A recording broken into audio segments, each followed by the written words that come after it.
कि इस्लामाबाद की कौमी असम्बली की तीनों सीटों के इलेक्शन नताइज के हवाले से पिछले चंद दिनों से जो एक मीडिया के ऊपर मैं एक प्रोपेगेंडा देख रहा हूँ, कुछ नकात आपके सामने रखने ज़रूरी है।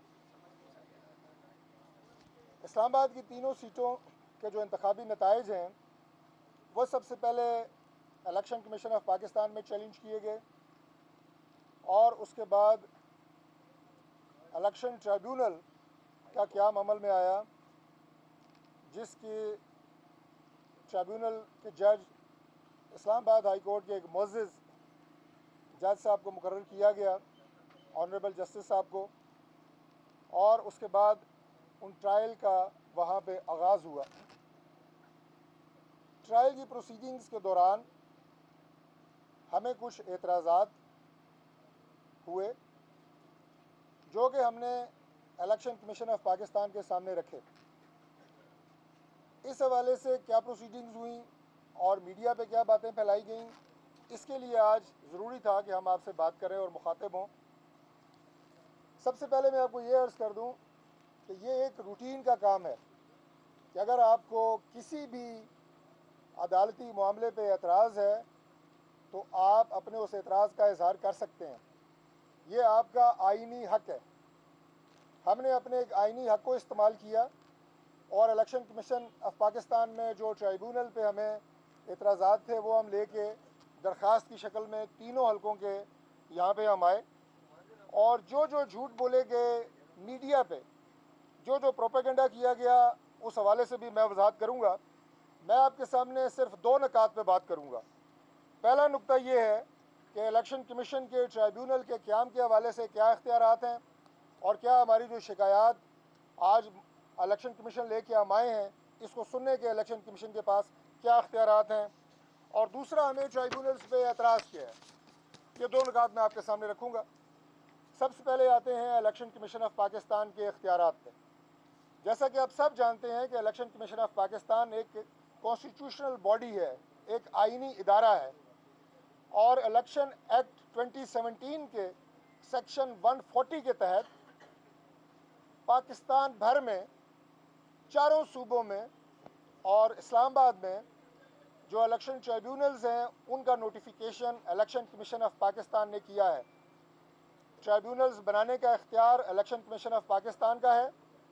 सेक्शन 140 के तहत उन्होंने ये तमाम ट्रिब्यूनल्स बनाए, और अगर किसी को किसी ट्रिब्यूनल पे कोई शिकायत है या एतराज़ है तो वो भी कानूनन आइन के तहत एतराज़ लेके इलेक्शन कमीशन ऑफ पाकिस्तान आएगा और इलेक्शन कमीशन ऑफ पाकिस्तान फ़ैसला करेगा कि वो एतराज़ वैलिड है कि नहीं और उस पर कोई कार्रवाई बनती है कि नहीं।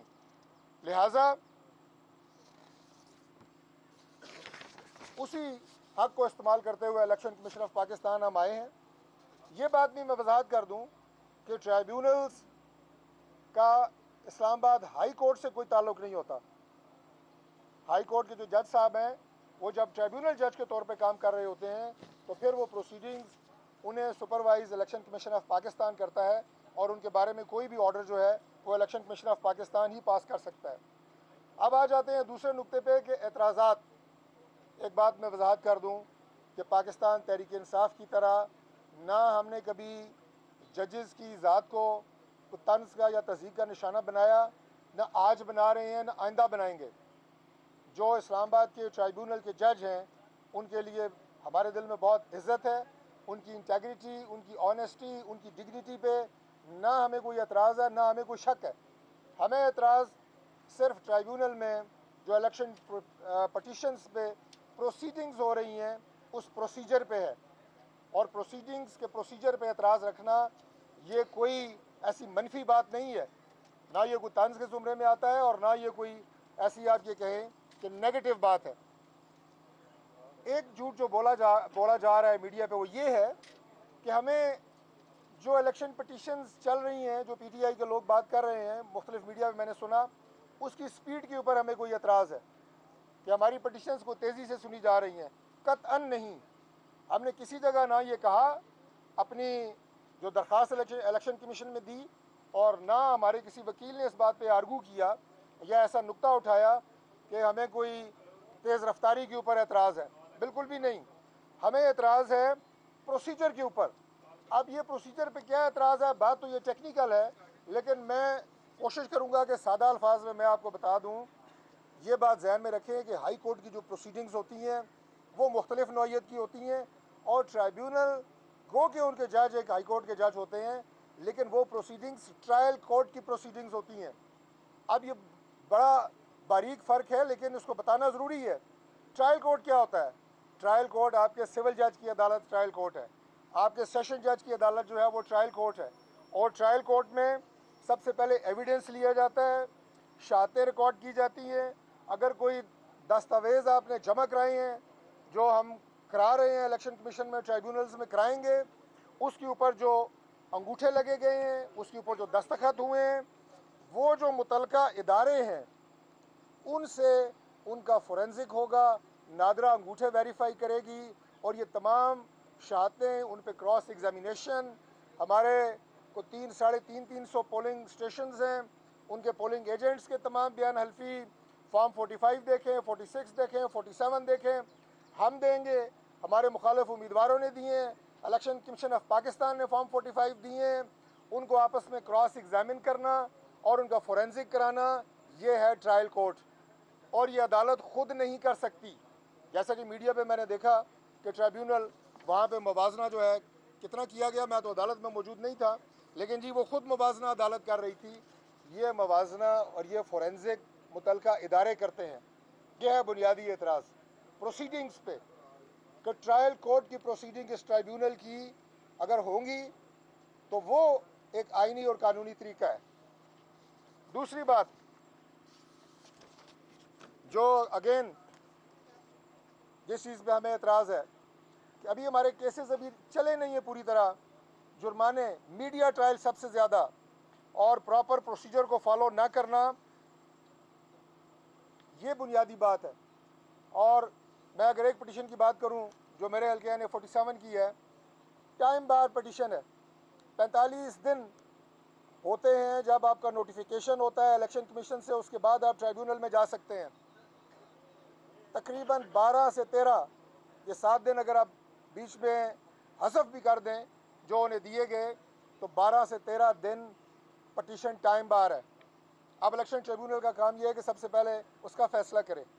अगर हम अब कागजात 1500 सफ़ों के हमने जवाब दावा देना है, उसमें हमारे फॉर्म भी हैं, उसमें हमारे एफिडेविट भी हैं, बयान हल्फियाँ भी हैं, प्रिजाइडिंग ऑफिसर्स की बयान हल्फियाँ होंगी, ये 1500 सफ़े बनते हैं।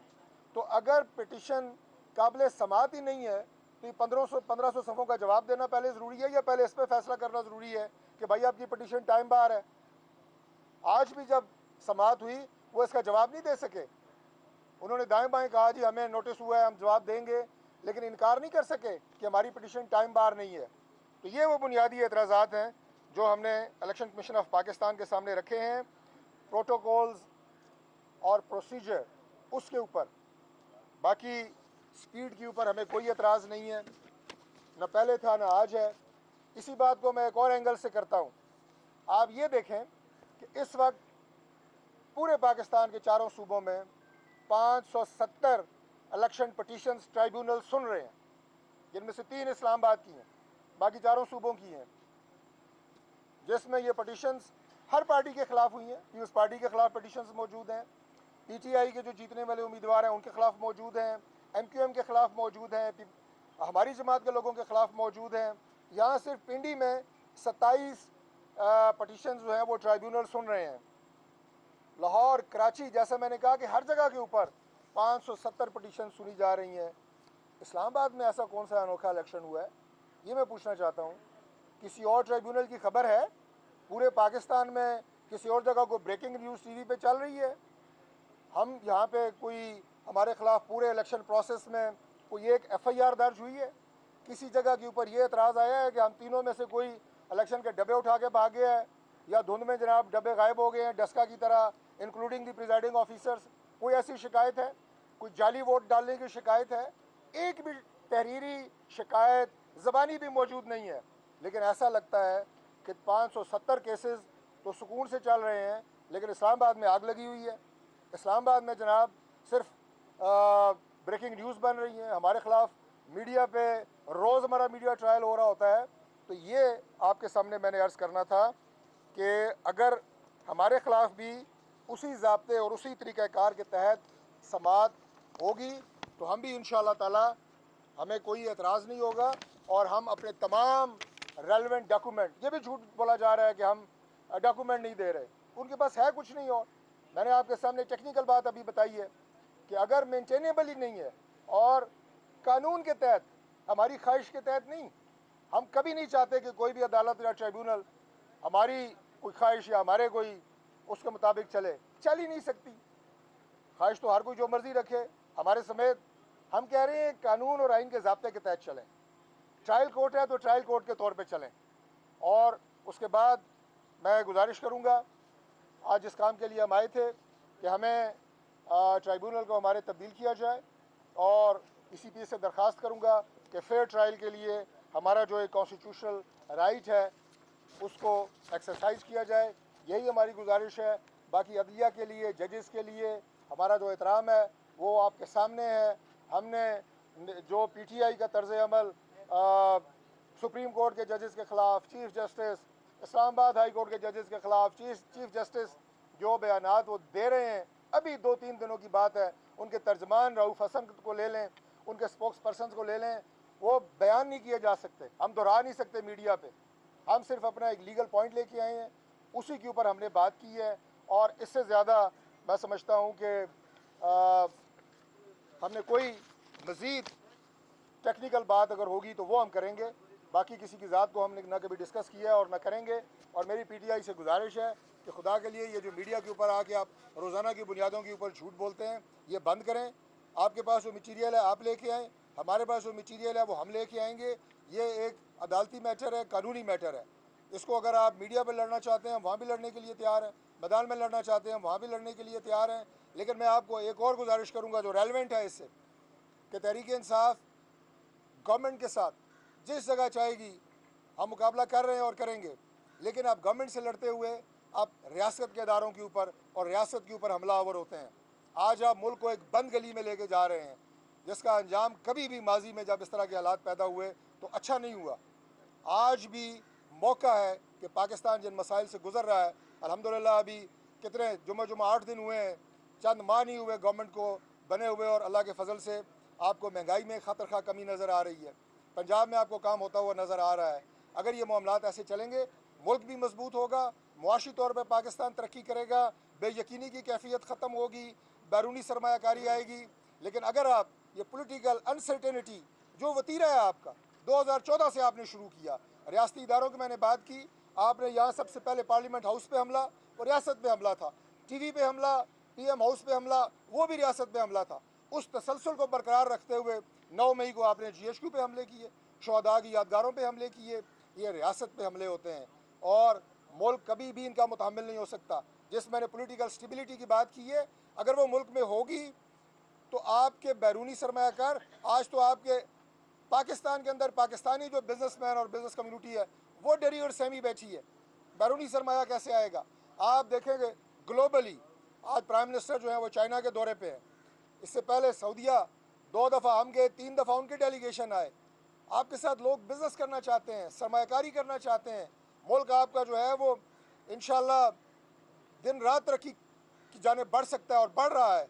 लेकिन आप इस सफ़र में रोड़े अटका रहे हैं। आपको पाकिस्तान की तरक्की से कोई दिलचस्पी नहीं है। आपके नारे अगर सुने, बानी चेयरमैन नहीं तो पाकिस्तान नहीं, इससे बड़ी कोई ज़्यादती हो सकती है? हम कहते हैं कि हम में से कोई नहीं, लेकिन पाकिस्तान रहेगा और पाकिस्तान में रहना है इंशाल्लाह ताला। हम दिन रात कोशां हैं और दिन रात सरगर्दां हैं कि मुल्क इंशाल्लाह आगे जाए, पाकिस्तान आगे बढ़े और इंशाल्लाह वो मंजिल दूर नहीं है, करीब है। बहुत शुक्रिया जी।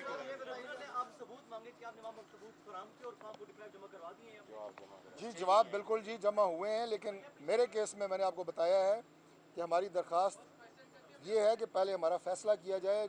पटिशन टाइम बार है, ये ओपन एंड शट केस है। मैं आपको डॉक्यूमेंट दे के जाऊँगा कि जिसमें पूरा हमने टाइम लाइन के साथ बताया है कि नोटिफिकेशन कब हुए, पहली टाइम लाइन कब उनकी पूरी हुई, फिर उनको 7 दिन ग्रेस पीरियड दिया गया उनकी रिक्वेस्ट पे, वो ख़त्म हो गई, उसके बाद भी वो जमा नहीं करा सके।